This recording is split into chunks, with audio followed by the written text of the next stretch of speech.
दरम्यान महाराष्ट्राला मिळणार आहे पहिली महिला उपमुख्यमंत्री। आज संध्याकाळी 5 वाजता शपथविधी सोहळा संपन्न होणार आहे। सुनेत्रा पवारच राज्याच्या उपमुख्यमंत्री म्हणून कामकाज पाहणार आहे। सुनेत्रा पवारांकडून उद्याच्या बैठकीसाठी सकारात्मक प्रतिसाद सुद्धा मिळतोय। मुंबईमध्ये शनिवारी होणाऱ्या राष्ट्रवादीच्या विधिमंडळ बैठकीचा मार्ग अखेर मोकळा झाला आहे।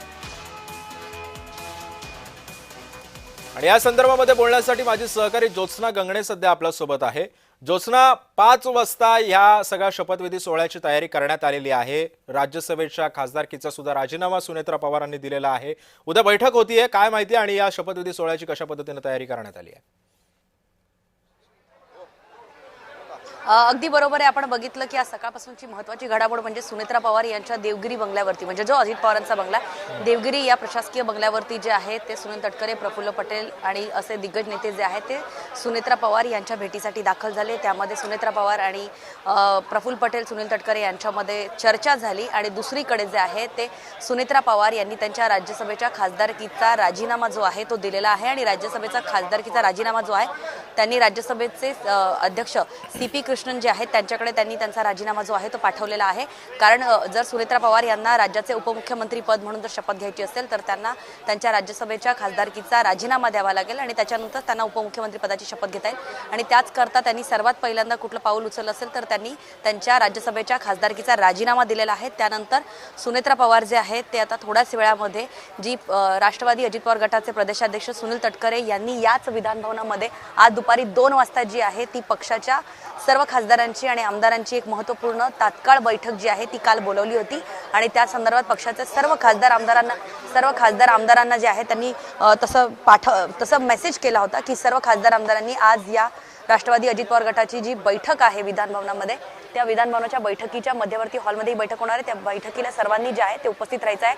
आणि या बैठकीमध्ये जो आहे तो आज सुनेत्रा पवार यांची विधिमंडळ गटनेता म्हणून निवड केली जाईल आणि त्याबाबतची चर्चा काल छगन भुजबळ, प्रफुल्ल पटेल, सुनील तटकरे यांच्यामध्ये झालेली आहे। आणि आज सर्व खासदार आमदार म्हणजे एकूणच राष्ट्रवादी अजित पवार गट जो आहे तो एकत्रित जो आहे ते बैठक करेल आज विधानभवनामध्ये। आणि त्यानंतर सुनेत्रा पवार यांची गटनेतेपदी म्हणजे राष्ट्रवादी अजित पवार गटाच्या कोणाकडे बघायचं, शेवटी जे झालेलं नुकसान आहे ते भरून निघणारं नाही आहे आणि ते आता ते परत तसा दादा होणे पण नाही आहे। पण या सगळ्या कार्यकर्त्यांना ज्यांना दादांनीच पुढे करून उभं केलेलं होतं अशा सगळ्या कार्यकर्त्यांना दिलासा देणे, त्यांच्या पाठीमागे भक्कमपणे पवार कुटुंबातलंच कोणीतरी उभं आहे असा आधार देणं ही पार्टीची आजची काळाची गरज आहे। आज जो प्रश्न आहे तो की एक कुठल्याही परिस्थितीमध्ये आमदारांचा गटनेता जो असतो तो आमदारांचा विधानसभेमधला गटनेता निवडीची प्रक्रिया पूर्ण करणं हे आम्हाला गरजेचं वाटतं। अर्थातच शरद पवार म्हणालेत की मला माहीत नाही की सुनेत्राताई या शपथ घेणार आहेत, त्याच्यावर कसं बघतो? शपथ घेणारे हे पवार साहेबांना जसं आहे तसं मलाही माहिती नाही आहे। आम्हाला एवढं माहिती आहे की गटनेता हा निवडला पाहिजे, ते पक्षाचे आमदारच फक्त निवडू शकतात। तर आज तो गटनेता निवडला जाईल आणि तशा स्वरूपाचा प्रस्ताव मुख्यमंत्र्यांकडे दिला जाईल। मुख्यमंत्री ठरवतात कोणाला मुख्यमंत्री उपमुख्यमंत्री करायचं किंवा मंत्री करायचं किंवा कुठला पोर्टफोलिओ द्यायचा, हा सगळा अधिकार मुख्यमंत्र्यांचा आहे। देवगिरीवर आता बैठक झालेली आहे, विलिनीकरणासाठी तुर्तास स्थगिती असं स्वतः सुनेत्राताई पवार बोलत आहेत। या सगळ्या गोष्टींचा अधिकार आता ज्यावेळेला पक्षाची कमान त्यांच्याकडे दिली जाईल त्यावेळी त्याच्यानंतर हा निर्णय घेण्याचा सुद्धा अधिकार त्यांनाच राहील। जसा दादांना होता तसा आता इथून पुढे सुनेत्रा वहिनींना राहील। नक्कीच, धन्यवाद। तर आपण बघू शकतो अनिल पाटील होते आपल्यासोबत। इथून पुढचे सर्व निर्णय आणि अधिकार हे सुनेत्रा पवार यांचेच असतील आणि तो जो निर्णय घेतील तो आता सर्व पक्ष जो आहे तो देखील मानेल। व्हिडिओ जर्नलिस्ट मनोज सोलंकी सोबत मी शुभम उमाळे, जय महाराष्ट्र न्यूज, मुंबई। तर मी पुन्हा एकदा जाणार आहे माझी सहकारी ज्योत्स्ना गंगणे सध्या आपल्यासोबत आहे। ज्योत्स्ना, पण आता अनिल पाटलांचं सुद्धा म्हणणं ऐकलं असेल, त्यांनी सुद्धा तेच सांगितलं की पवार कुटुंबातील एखाद्या व्यक्तीच्या नेतृत्वामध्ये आम्हाला काम करायचंय आणि त्यामुळे सध्या आम्ही या शपथविधी सोहळ्याची घाई केली असं त्यांचं म्हणणं आहे। मात्र दोन्ही राष्ट्रवादी विलिनीकरणासंदर्भामध्ये अजून कुठलीही माहिती समोर आलेली नाही असं सुद्धा अनिल पाटील म्हणतात। या संदर्भातली काय माहिती आणि सध्या या शपथविधीसाठी कोणकोणते नेते सुद्धा हजर राहणार आहेत?